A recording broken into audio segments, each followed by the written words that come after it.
पूर्वी सहज वाटणाऱ्या गोष्टी कामे आता अवघड वाटायला लागतात. काम करताना लवकर थकवा येतो, वजन वाढू लागतं, पाठ, कंबर, सांधेदुखी मागे लागते, चिडचिड वाढते, कामामध्ये पहिल्यासारखा उत्साह देखील वाटत नाही.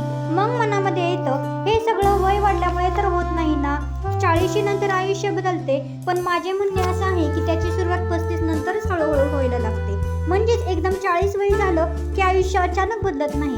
म्हणूनच काही टिप्स जर आपण 35 नंतर वापरायला सुरुवात केली ना, तर पुढील बदललेले आयुष्य खूप सोपे वाटू लागते व होणारा त्रास देखील कमी होतो. या वयात आपला अनुभव वाढलेला असतो, समज देखील आलेली असते, निर्णय योग्य घेण्याची क्षमता वाढलेली असते. पण आपण एक गोष्ट मात्र विसरूनच गेलेलो असतो, ती म्हणजे स्वतःची काळजी घेणे. आणि त्यामुळे थकवा, चिडचिड, सांधेदुखी वाढत जाते. सर्व कर्तव्य पूर्ण करताना, पार पाडताना आपण स्वतःला जरा बाजूलाच ठेवून देतो. पण आपल्याला हे लक्षातच येत नाही की आपण ही जबाबदारी पार पाडता पाडता स्वतःची देखील काळजी घेऊ शकतो आणि ती घेणे गरजेचे देखील आहे. मग काय, शरीर मन हळूहळू संकेत द्यायला लागते. म्हणूनच हा विषय आज आपण घेऊन आलेलो आहोत.